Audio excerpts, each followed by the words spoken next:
এবার খাদা মুভির টিজার কিন্তু দর্শকরা এখন উপভোগ করছে এবং এখনো দেখছে। তো এটা নিয়ে কিন্তু অনেক কল্পনা হচ্ছে। তো অনেক এটার আসলে এই খাদা মুভির টিজারটা দেখে কিন্তু অনেক বলা যায় যে এই মুভিটার ভিতরে কি থাকতে চলেছে এবং মুভিটা কোন লেভেলে হতে চলেছে। এবার এই খাদান মুভিটা, তো এই টিজার মুভিটা কিন্তু অসংখ্য দর্শকরা দেখছে এবং ভালো রেসপন্স পাচ্ছে, ভালো দেখছে দর্শকরা। তো এটা কিন্তু অনেক পর্যায়ে চলে গিয়েছে। তো অনেক দর্শক কিন্তু এটা মাথা খাটিয়ে দেখছে যে এই মুভিটা কোন পর্যায়ে বা কি হতে চলেছে। তো হ্যালো বন্ধুরা, আশা করি সবাই ভালো আছেন। তো সাথে আছে আমি আরিফুল ইসলাম। তো যারা যারা আমাদের ইউটিউব চ্যানেল নতুন হয়ে আছেন, আমাদের ইউটিউব চ্যানেলটি সাবস্ক্রাইব করে সাথে থাকেন আর দেখতে থাকেন আমাদের নতুন ভিডিও। তো অনেকে কিন্তু দেবের এই খাদা মুভির টিজার কিন্তু দেখে ফেলেছে। তো অনেকে কিন্তু এটা নিয়ে কিন্তু ঘাবড়াচ্ছে যে মুভির ভিতরে এই টিজার দেখে কিন্তু মুভির একটি গল্প কিন্তু ইতিহাস তারা তৈরি করে ফেলেছে যে মুভিটা কি দিয়ে হতে পারে বা কিরকম একটি ভালো রেসপন্স পায় এবং মুভিটা কি হতে চলেছে বা মুভির ভিতরে কি থাকতে চলেছে। তো যিশু কিন্তু একটি নতুন ক্যারেক্টার।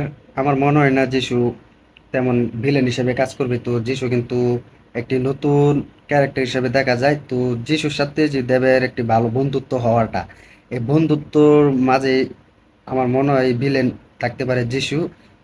যিশু কিন্তু আমরা দেখেছি বলিউডে কিন্তু যিশু অনেক কাজ করেছে এবং বলিউডে তিনি অনেক মুভি করেছেন, বেশিরভাগ মুভি করেছেন ভিলেন হিসেবে। তো দেবের এই খাদান মুভিতে কিন্তু ভিলেন হিসেবে থাকতে পারে যিশু। তো আমি যেটা মনে করি, দেখা যাক কি হয়। তো আপনারা জানিয়ে দেন। তো অনেকে বলছে যিশুই ভিলেন বা যিশুই বন্ধুত্ব থাকতে পারে, খুব কাছের বন্ধু। তো আমরা দেখেছি, তো টিজার কিন্তু দেখেছি দেবদা কিন্তু একটি হাতুড় দিয়ে বা হ্যামার দিয়ে কিন্তু একটি ভেঙে কিন্তু তালাটা ভেঙে কিন্তু একটি কিছু নিতে চেয়েছিল। তো সেটা কিন্তু টিজারে দেখানো হয়েছে। তো অনেকে বলছে যিশুই ভিলেন থাকতে পারে। তো অনেকে বলছে যিশু দেবের খুব কাছের বন্ধু থাকতে পারে, যে তার সাথে দেখা হয়ে এবং তিনি এই কমার্শিয়াল মুভিতে যুগ হওয়ার এবং এই মুভিতে কিন্তু একটি অন্যতম ক্যারেক্টার হিসেবে দেখা যায়। তো অনেকে কিন্তু এটা বলেছে। তো আমার মনে হয় না যিশুর সাথে কিন্তু তার বন্ধুত্ব কিন্তু খুব তাড়াতাড়ি হয়ে যায়। তো যিশুর সাথে কিন্তু তার দেখাটা তাড়াতাড়ি হয়ে যায়, যে ছবিতে বলা হয়েছে। তো ছবিতে কিন্তু যিশুই মনে হয় ভিলেন থাকতে পারে। তো ভিলেন কিন্তু একাধিক চমক থাকতে চলেছে। তো দেবের এই টিজার দিকে কিন্তু বলা হয়। তো যিশু হয়তো বা দেবের সাথে কিন্তু সেই যুদ্ধটা হতে পারে। তো তারা কিন্তু আবার কিন্তু যিশু ভিলেন হতে পারে। তো দেখা যাক। তো এই মুভির দেখার আগ পর্যন্ত কিছু বলা যায় না। তো অনেকে আর কি বলতেছে যিশু ভিলেন থাকতে পারে অথবা যিশু খুব কাছের বন্ধু হতে পারে, যা তারা একসময় শত্রু হয়ে যেতে পারে।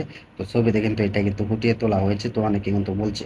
তো আমি যেটা মনে করি তেমন না যিশুই ভিলেন থাকতে পারে। তা দেখা যাক আমার কতটা মিলে যায়, তারপরা দেখবেন। তো আমার মনে হয় না যিশু বন্ধু থাকবে। তো দেখা যাক, ছবি টিজার দেখে আমি যে যেটুকু বুঝতে পেরেছি, মনে হয় ভিলেন থাকতে পারে যিশু। তো যিশু কিন্তু যিশুর ক্যারেক্টারে দেওয়া হয়েছে যে তিনি একটি ডাবলা বাজাচ্ছে এবং বলে যাচ্ছে। তো ডাবলার মধ্যে কিন্তু আর কি ঠান্ডাভাবে আর কি দেখানো হয়েছে। তো যিশু কিন্তু একদম ঠান্ডা। তো মনে হয় যিশুই একটি ক্যারেক্টার, যিশুর একটা আলাদা দল আছে। তো দেখা যাক, মুভিটা রিলিজ হওয়ার পর তো দেখাই যাবে কিরকম হয়, মুভিটা কি থাকতে চলেছে। তো সব কিছু কিন্তু বিজিএম দিয়ে কিন্তু সব কিছু ফুটিয়ে তোলা হয়েছে। তো জাস্ট দেখার মতো হয়েছে টিজার। তো ট্রেলারটা কিন্তু তেমন একটা ভালো না লাগলো, কিন্তু টিজার কিন্তু বলে দিয়েছে যে মুভি একটি বড় লেভেলের হতে চলেছে। এটাই কিন্তু বারবার কিন্তু দেখছে ইউটিউবাররা। তো দেবের ভক্তরা কিন্তু দেখছে এটি অনেক পর্যায়ে চলে গিয়েছে। তো অনেক দর্শকরা কিন্তু দেখে ফেলেছে টিজাররা। তো এখন ভাগ্যের ব্যাপার হচ্ছে যে স্টেশনে কিন্তু দেখানো হচ্ছে। আপনারা দেখতে পারবেন যে সোশ্যাল মিডিয়ায় কিন্তু স্টেশন, যে রেল স্টেশন, বাস স্টেশন আছে, রেস্টুরেন্ট আছে, সেখানে কিন্তু এই দেবের এই খাদান মুভির টিজার কিন্তু দেখানো হচ্ছে। তো ভাবুন কোন পর্যায়ে চলে গিয়েছে এই খাদান মুভি। তো খাদান মুভি দিয়ে কিন্তু দেবের কামব্যাকটা শুরু হয়েছে। তো আমরা চাই খাদান মুভি ভালো একটি ব্যবসা করুক, ভালো রেসপন্স পাক এবং সামনে মুভিগুলো ফিরে আসুক। তো আমরাও কিন্তু এটা চাই। তো আপনারা কমেন্টে জানিয়ে দিন দেব এবং যিশুর এই ক্যারেক্টারটা কেমন হতে পারে, তাদের শত্রু বা বন্ধুত্ব থাকতে পারে, তা কমেন্টে জানিয়ে দিতে পারেন। আর টিজারটি আপনাদের কাছে কেমন লেগেছে, দেবদের টিজার, তা কমেন্টে জানিয়ে দিতে পারেন। আর ভিডিওটি ভালো লাগলে শেয়ার করে দিবেন আর কমেন্ট লাইক করে সাথে থাকেন আর দেখতে থাকেন আমাদের নতুন ভিডিও। তো ধন্যবাদ সবাইকে এতক্ষণ সাথে থাকার জন্য।